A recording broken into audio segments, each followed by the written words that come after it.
आज आपण वृश्चिक राशीच्या बद्दल बोलणार आहोत. मागच्या वेळेस आपण वृश्चिक राशीच्या स्वभाव वैशिष्ट्यांबद्दल बोललो. आज आपण त्यांनी समाजामध्ये आणि लोकांमध्ये कशा पद्धतीने वागायला पाहिजे, बोलायला पाहिजे याबद्दल बोलणार आहोत. हे लोक जसे अग्रेसिव्ह असतात, त्यांनी जर लोकांना आपण सगळे मिळून हे काम करूया म्हणजे वी फिलिंग दाखवली तर त्यांच्या या ऊर्जेला जास्तीत जास्त मदत होते. तसंच हे बोलताना डंक मारल्यासारखे बोलतात पहा. त्याच्याऐवजी जर त्यांनी शुगर कोटेड बोलले तर लोकांना ते जास्त भावतं, कारण त्यांना समोरच्या व्यक्तीच्या मनातलं मर्म कळलेलं असतं.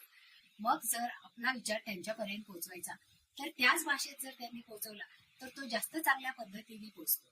ते प्रेमळ असतात पण त्यांना प्रेम व्यक्त करता येत नाही. मग प्रेम व्यक्त करण्यासाठी योग्य वेळ आणि योग्य जागा त्यांनी लक्षात घ्यायला पाहिजे. आणि असं जेव्हा ते वागतील तेव्हा जास्तीत जास्त लोकांमध्ये ते पॉप्युलर होते.